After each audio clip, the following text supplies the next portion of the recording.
Hey, what's going on, everybody? Welcome to Point Fighter Live. I'm here today with Jackson Rudolph. Man, it's great to have you here. This is the U.S. Open post show. Congratulations to everybody that competed there, and it was a great event. Let us know where you're watching from as well, and yeah, just comment if you have any questions for Jackson. Go ahead and comment any questions for me.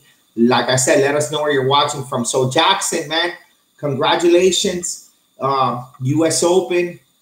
I think it was your first event back, was it, since COVID? It was. My last time competing would have been Irish Open of 2020. So being able to be back out there after 16 months off felt good. Yeah, man, for sure. And you won the weapons grants, right? And then you also did some sync, right, with weapons sync with who did you do that with? Because I didn't get to see that, but I know that you guys if you did it, who did you do it with? Mancias? Yeah, it was no, it was me and Jake Presley, as we've done. I think that was Jake and I's 5th title defense, and then it's my 6th consecutive, going back to when Kyle Montagna was my partner. So that title defense goes way back, which is something that I'm very blessed to be able to talk about. So yeah, sync weapons with Jake Presley, who's been my main man for the past 5 years in that division, and then men's weapons, of course, later on at the end of the show. How many years have you won the U.S. Open, those titles? Oh, let's see. Well, I have 16. I have 6. Or it's been like a total. Are you like on a win streak? Here you are. So the individual titles. So all the sync titles came in a clump. Those were the active streak of 6 in a row. But then the individual titles have come in a couple of chunks. I tied the record for the most what we know of as the record. There's no official record keeping of it, but from what people remember, I tied the record for the most consecutive weapons titles with 4 straight as a junior.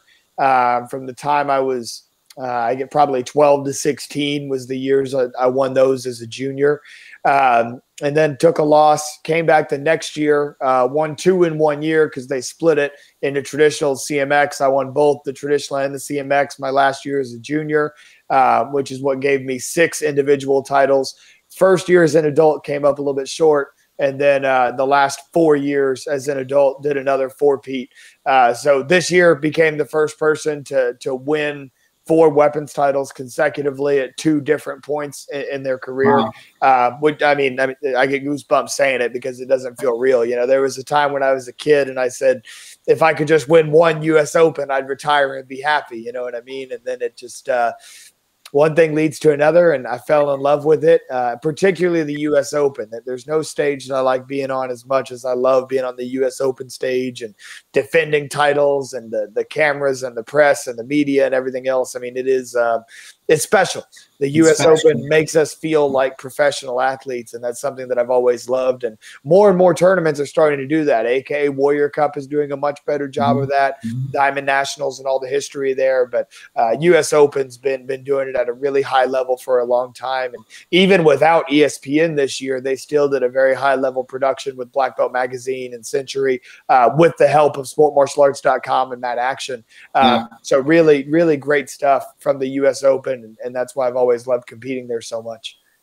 Yeah, man, it's a great tournament. I mean, I'm from Miami. That's always been like the tournament that in our backyard that we got to go to and win to. Like that's the I grew up with the U.S. Open, but yeah, man. So how did it feel? It had been a while since you competed. Was it just business as usual? Did you feel any different coming in since it had been such a long time, or it just felt like you had just competed like a month ago, or you were just super active? Like, how were you going into the tournament? I hear a lot of point fighters talk about ring rust. And, if you haven't been in the ring for a while, it takes time to get your timing right, to adjust and be with another high-level fighter. But for forms and weapons, I feel like as long as you stay training, then you don't really get ring rust if you're an experienced competitor because you're so used to stepping in the ring and doing your thing. So I felt ready. I felt healthy. I felt probably healthier than I was when I was competing all through 2019. A lot of people may not realize realize this, but even before Diamonds of 2019 at the Pan Ams, I suffered a pretty bad back injury that kind of I had to like lay in bed for a week and couldn't really move or train. Wow. I had to go to Diamonds and kind of compete through that injury, and was still kind of dealing with that injury in early 2020 when I won the Warrior Cup and then the Irish Open. And so really the pandemic in a way kind of gave me a chance to heal that and get my body right. So physically I felt great going into it.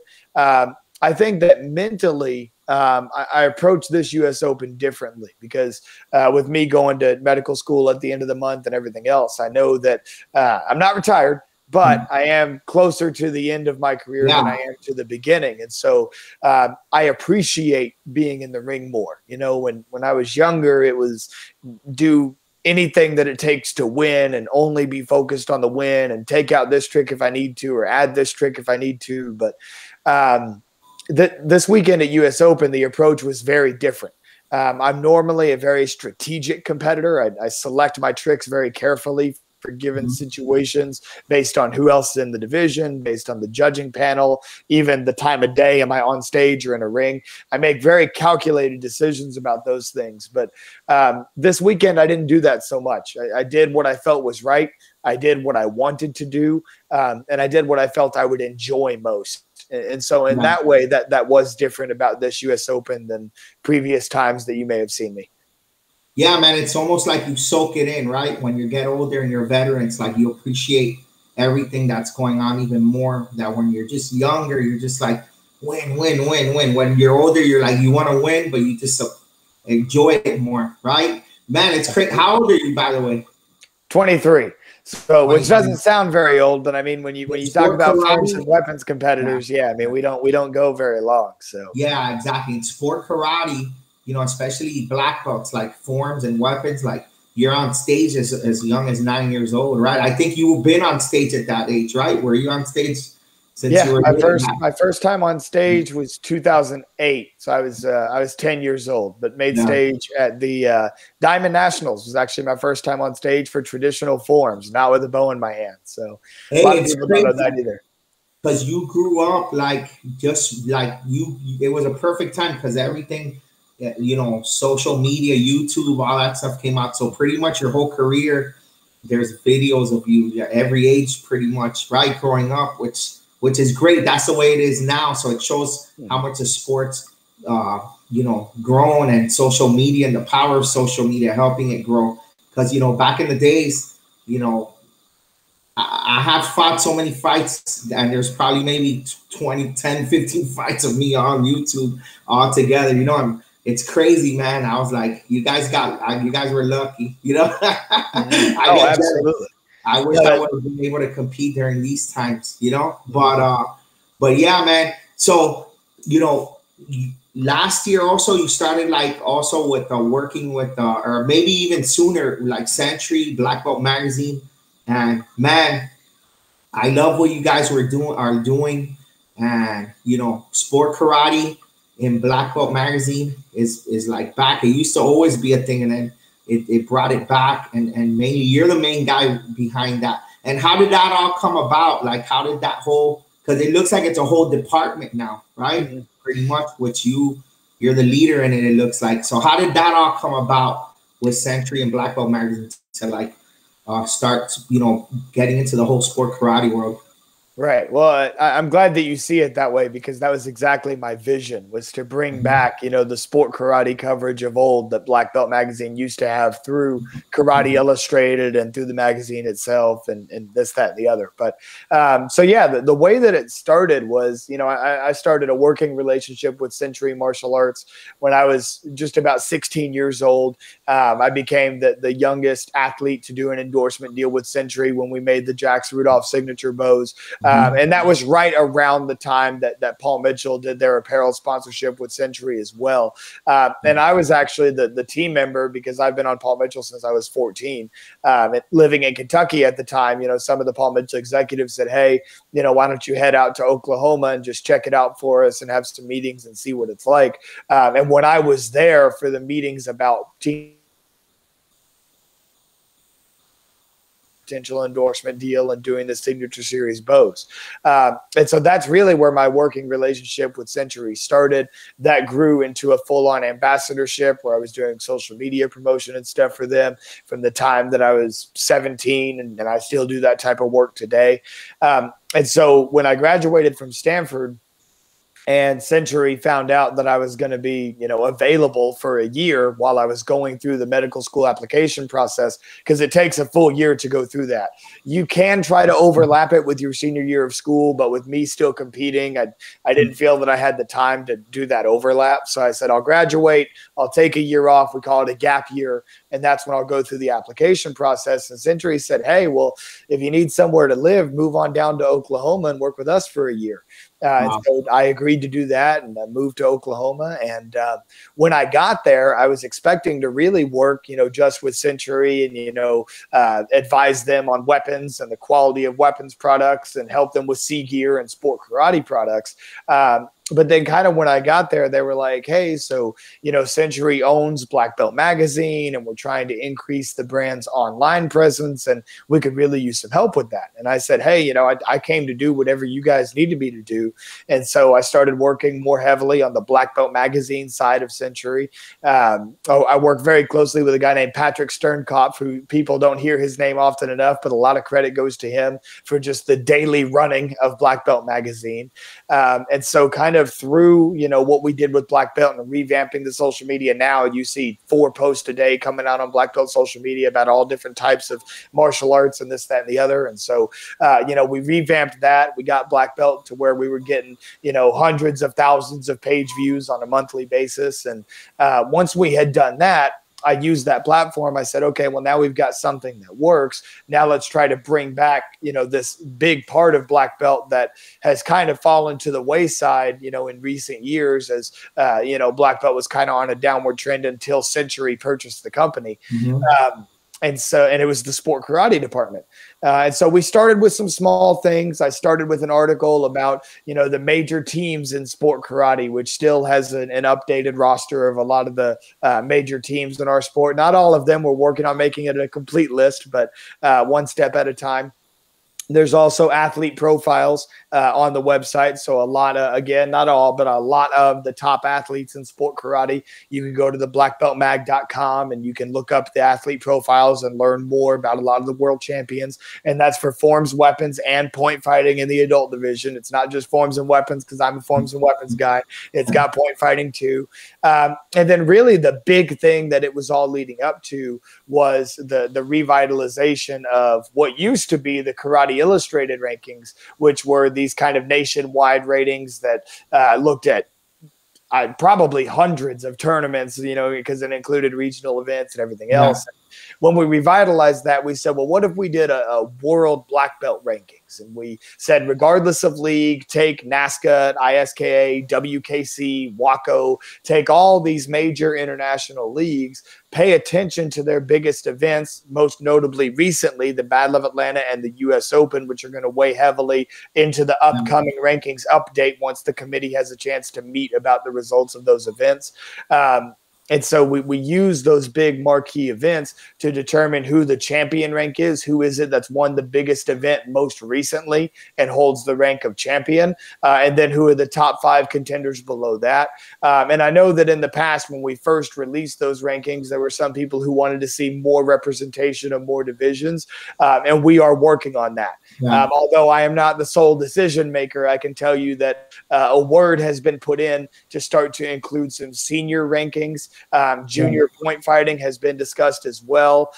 Expanding the junior divisions to include 13 and under instead of just 14 to 17. These are all things that have been discussed. And I'm hopeful that there will be in the next rankings update more divisions represented than what there have been previously. But to me, that was like the biggest contribution that I was able to bring so far to black belt was revitalizing those rankings.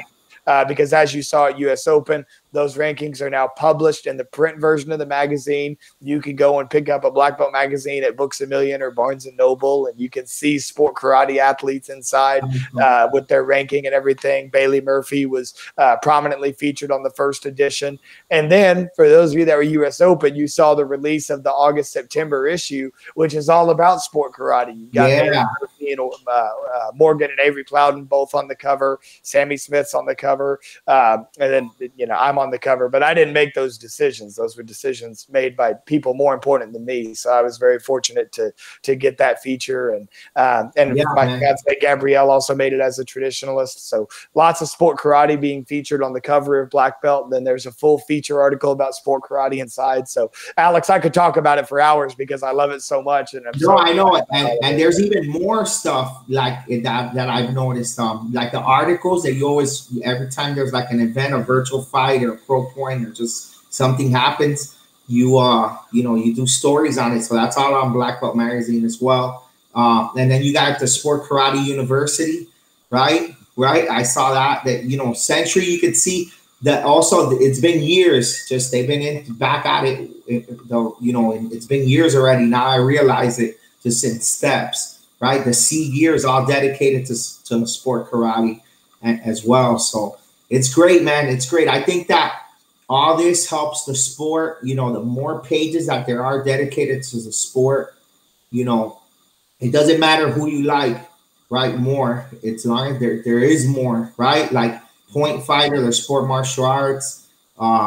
You guys, Black Belt Magazine covering the sport, or Wally. That you got the Plowden, right? Travis Plowden's page, and that's like already five networks pretty much that are like covering sport karate. And what happens is that brings in sponsorship. Because let's say a potential sponsor is looking into the sport, they could see that it's everywhere, right?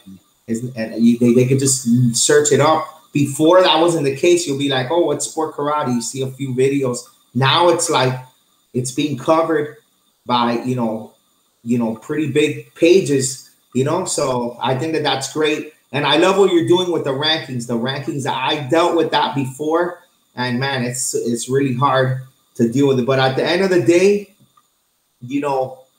everything is opinions too, and the whole thing is to get people talking and get people motivated. If they see themselves that they're not on the list or they're not where they think they should be, they want to prove to everybody that they're. And that's what the sport needs. It needs more of that, I think, and that's how we'll get to even the higher. Other great thing that it creates storylines, which is something that I feel is extremely important to garner a fan base for sport karate.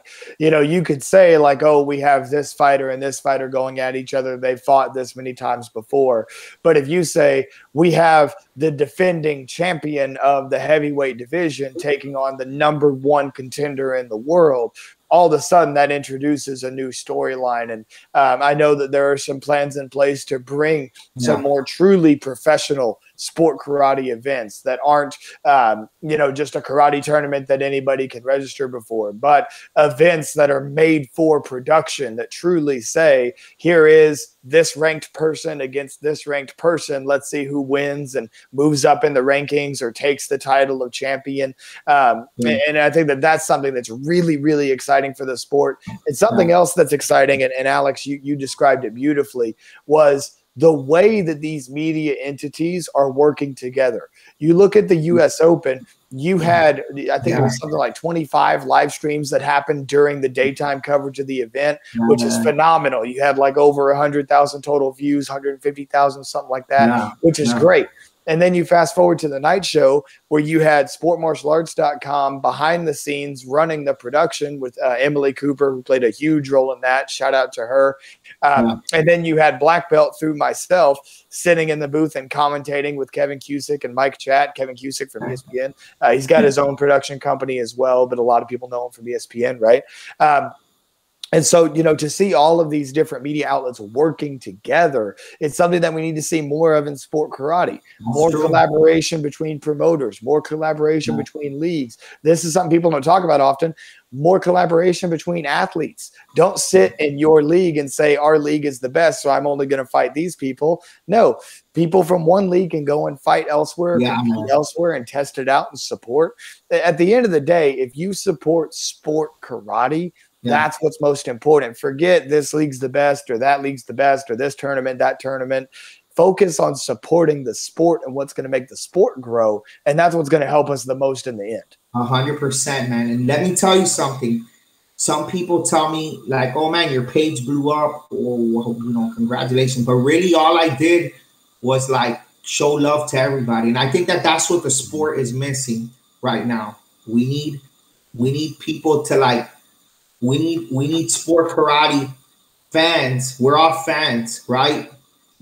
We also compete in it. We're in it. You know, we need to show more love. And what I mean by that is giving a shout out to somebody, sharing a video, right? Sharing a show that's not about yourself, right? I think we've talked about this before, me and you, or we, I don't know if we have, but I talked about this a few times. You know, if you show love to people that's not just on your team or yourself, imagine if everybody did that, the sport will grow. My page has videos with, you know, millions of views, and sport karate videos could have millions of views too, because it all depends on at the beginning, the algorithms, you know, but I would love to see sport karate videos go viral too, but we need shares and comments and all that. And that's the only way and that's really just showing love, right? And then everything grows pretty much. But like you said, going back, sport martial arts, they did the Friday night, the victory, the underbelt grants too. They were live on sport martial arts. Then you guys, Black Belt Magazine, the night show, right? And Point Fighter Live was during the day. Sport martial arts was also doing. So that's like a bunch of companies working together. That was beautiful. That's great. And because we all know that, you know, our agenda is to make the sport grow. You know, we want our pages to grow, of course, but we want the sport to grow, and that's what I love about it. Now, man, I gotta talk to this. I can't believe we've been talking for 21 minutes, and now's when we're talking about this. Now, how about you at the U.S. Open commentating? Which you do a great job. That's a whole other subject we're gonna get into now after this. Commentating. You go, you change for about an hour and a half, right? And then you go, you change, and you do the sync, right, division with Jake. Then you came back, you came back, and then you went again for the grands, and then you did an interview at the end. I think that's the first time in history that's been done where a competitor is also commenting. That's almost like, let's say, imagine like you know, a fighter or whatever, Bones Jones or whatever, right? Any fighter, you know, McGregor, he's commentating and he goes, okay, guys, I got to fight in the next one. I'll see you guys. And then he fights, he wins, and then he comes back and commentates even more. That's never been done before. So how did that all happen? So, yeah, I mean, it was wild, and it's a pretty crazy story how it went down, because going into the U.S. Open, you know, as many people know, I did not compete at Bad Love Atlanta because I took the commentating job. That opportunity came up. Yeah. I had fallen in love with commentating during the pandemic, as many have seen on Pro Point and Virtual Fight Tour. I loved doing it. And so when the opportunity popped up for me to go and do it in Atlanta, I was like, absolutely, you know, maybe this is the right next step for me. And so I went to Atlanta to commentate. And so US Open, it was kind of the same thing. I had heard from members of the production team at US Open that they had wanted me to commentate. Originally, there was thoughts that we would do all the commentary in post-production, so that I would compete in the Night of Champions and do all of that normal, and then do the commentating all after the fact. But then about a week before US Open, and they realized, well, we really want live commentary. We're not going to do the post-production thing. So if you know, we need a decision. You're either going to commit to compete or you're going to commit to commentate. And I had actually made the decision I was going to commit to commentate the U.S. Open because that was such a unique opportunity. Not saying I was done competing, just saying, hey, this has never happened before. Let's try this once. And I was actually still going to compete in the NASCA eliminations. I was just not going to compete in the ISKA Night of Champions. And so that was the decision. And then on Wednesday at about 11:30 p.m., I had a meeting where the pitch was basically made to me, wait a minute, we have an idea for how you could do this. And they pulled out the schedule and they said, okay, this is how it's going to work. And the whole pitch was, let's not just make sport karate history. The pitch was, let's make sports broadcasting history. And let's have an athlete be in the booth, go compete, go do their thing in the field of play, come back to the booth and talk about what they just did, commentate another event, and then go back out to compete again. And, you know, anybody that knows me, you're one of them, Alex, knows that I'm a complete history nerd, right? And so I was like, man, nobody's ever done that before in any sport. I got to give that a try, right? And so I said yes. And so at about 11:30 p.m. Wednesday night, I decided I was competing in the Night of Champions. And so, you know, I was teaching all day Thursday, so didn't really have much extra time to prepare because I taught from 8 a.m. till 8 p.m. essentially. We had a production meeting late Thursday night to get all the kind of kinks figured out and make everything run smoothly. Friday night with the Night of Victory, Sport Martial Arts, I was in the booth with Mallory. We kind of did a test run on the audio and everything with that. And then Saturday night, it was go time. So we commentated from 7 p.m. to 10 p.m., the entire 3-hour show. The first hour, the 6 to 7 hour, was some content that was just being recorded. But the true show was the 7 to 10 p.m. And so we commentated all through that. I commentated about the first hour and a half up until the team synchronized weapons division stepped out. Maybe I think it was 3 events before team synchronized weapons. There was team demo, there was team fighting, and then there was men's traditional forms with Joey Castro and Mason Stowell. Excellent division, by the way. And so I stepped out at team demo. So I had 3 divisions to get backstage with Jake. I don't know if I should admit this or not. Jake and I had not gone through our music yet when I came backstage. Jake and I had not practiced our form to music one time. So I get backstage. I'm like, Jake, do you know the music? He's like, we never practiced with the music. And I was like, oh, we didn't, did we? And so Jake and I go through the music, and then 15 minutes later, go compete on stage. We were able to win that or defend our synchronized title. And then after synchronized, I come off stage, I work my way back through the crowd, and then get back to the booth. Women's weapons happens. And then I was in the booth for 14 to 17 weapons.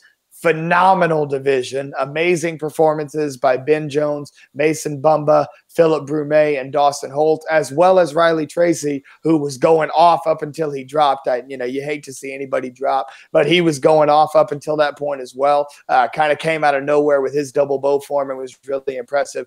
That 14 to 17 division. What's funny is that I had not fully come off of my adrenaline from competing, right? And anybody that listened to the stream could tell that in that 14 to 17 weapons division, my commentating got a little bit more aggressive than it was earlier in the night. I was pumped. It was an awesome division. Anybody that hasn't watched that yet, after this is over, head on over to the Black Belt page and watch that stream and fast forward to 14 to 17 weapons, because that division was amazing. But I digress. Did that division, commentated that, and then went backstage again to get prepped for men's weapons, and then was very, blessed to be able to defend that title and grab my 10th individual U.S. Open win. Yeah, man, you're like Superman. Did you have the polo on? Did you keep it on? You took it off. You just had to change. Boom. I only needed so this actually isn't the polo we wore. We wore a blue one, but this is the blue one. Yeah, that's what I'm saying. You had the blue one, but you took it off and then just put on the gi top, or you put the gi top over the. No. I took the polo off, put on the gi top, but then when I came back to the booth, I just stayed in the gi top because we weren't on camera at that point. It was just our voices, so I just stayed in the gi, did the commentating, and then came back out of the booth and competed.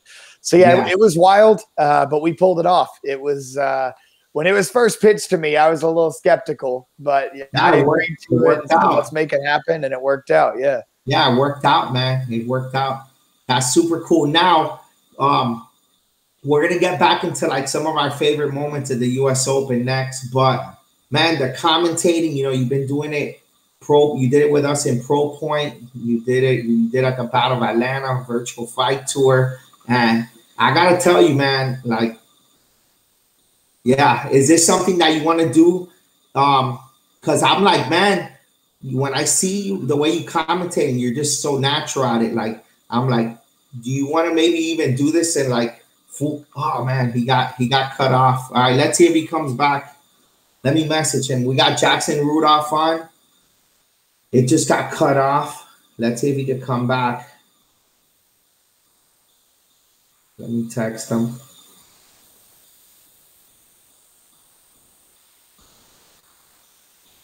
Oh man, yeah, he could still see me. Okay, there you go. I see you now. All right, I see you there. Okay. Okay, so I guess I just couldn't see you, but you were there. Can you hear me? Yes, I still hear you. Can you hear me?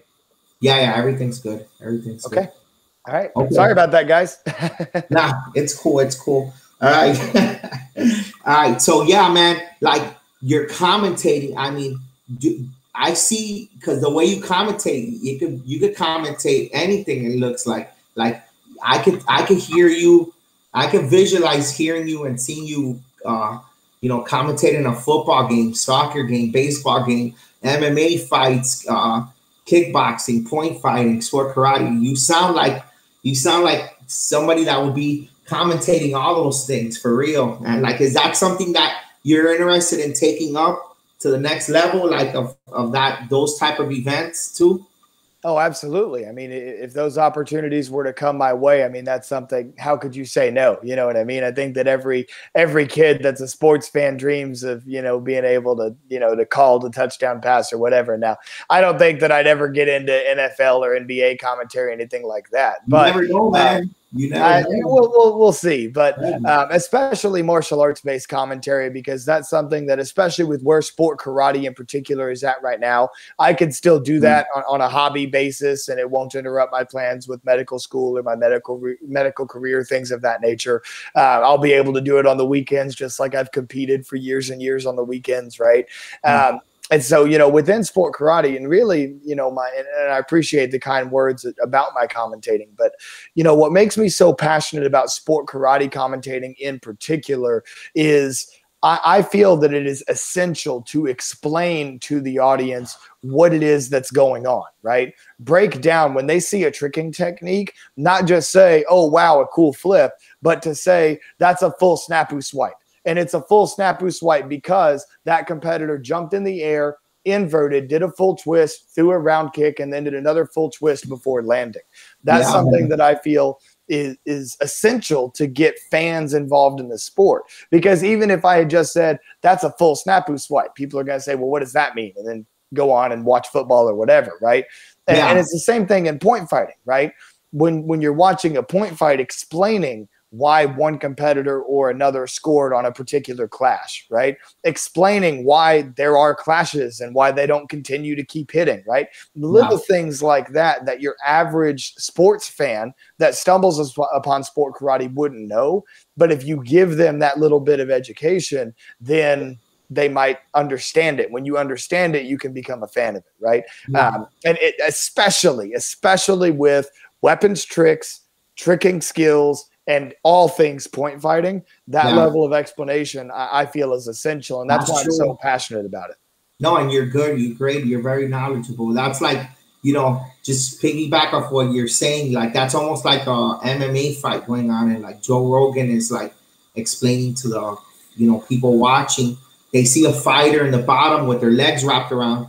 Common spectators are going to be like, oh, he's down. He's losing. He's on the floor. But Joe Rogan will say, oh, he's got him in the guard. He's got control. He's setting up the arm bar, you know, or the Kimura lock or whatever, this and that. So that's basically what you're doing with sport karate, which is great. But yeah, man, I see big things. I'm telling you, because all this stuff that you're doing is you're creating a resume too. You know, you've been commentating on a few things now, and you know the right person sees it. You know, I could be your agent if you want. Just right, the right person sees it. You know, I'll work on the no absolutely. No percent. I mean, hey, if the right person is watching this, sign me up. Give me a call, and we'll make it happen. Put me in the booth for Poirier McGregor. Yeah, I'm telling you. Hey, so Ernesto said that you're the Tony Romo of sport karate commentating. Thank you. I appreciate it. It's easy for me to call the plays, though, because it's like I'm around these tournaments so much. I know what to expect from some of the competitors. And that's something else I feel like is important, right? Having somebody in there that has seen these competitors before so that I can say before Mason Bumba's bow form, you can expect to see a release during a butterfly twist, which is a move derived from Chinese wushu.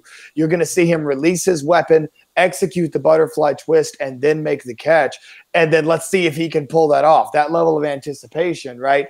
I have an advantage on Tony Romo because I've seen it before and he's predicting the plays as they come. But it is that ability to let the audience know what's coming so that when they see it, boom, it connects. And I think that is really important. Yeah, man, for real. You're natural at that. For real. I don't know if you practice, but it just looks like it comes off natural. But sometimes I think, man, is he practice talking like that? No, it's not practice as much as it is. That is what my mind is doing when I'm watching sport karate, right? And obviously not with the colorful language and everything else. Again, most people that know me know how much of a nerd I am, so that's kind of my normal vocabulary. But colorful language aside, it's when I watch a form, I'm breaking down all those little things in my head. What is this technique? What is that technique? Did that stance get hit? Did that strike get extended? Because I do that when I'm coaching, right? And so really that attention to detail comes from me coaching since I was 14 years old and, trying to help kids become world champions. And then that kind of, carries over into the commentating. And on the point fighting side, I just love point fighting. If you give me, the forms and weapons runoffs or the men's team fighting at a tournament, most of the time I'm going to be watching the men's team fighting. It's just what I enjoy. It's what I'm a fan of. And maybe that's because I've never personally done it competitively, and that's what makes me more excited about it. I did it when I was a kid, but, obviously not in the adults because I'd be in Avery's weight class and he'd kick the crap out of me. But aside from that, I mean, I just love watching point fighting. And so when you're talking about something that you love, that makes it easy. Yeah, man, for sure. Hey, talking about love, we're going to finish off with this. What were some of your favorite moments at the U.S. Open? That was many, but what stood out to you the most? I'm going to start with Dawson Holt because Dawson Holt of Team Competitive Edge set a U.S. Open record on Saturday night.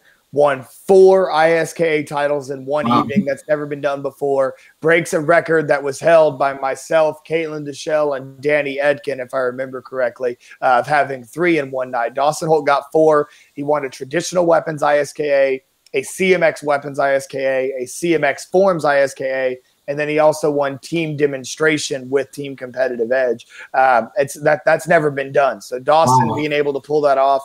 And I think that most of those divisions happened in like a 90-minute time frame. So it's not like he had plenty of time to rest in between. He was chugging a monster backstage and then going back up there to make it happen.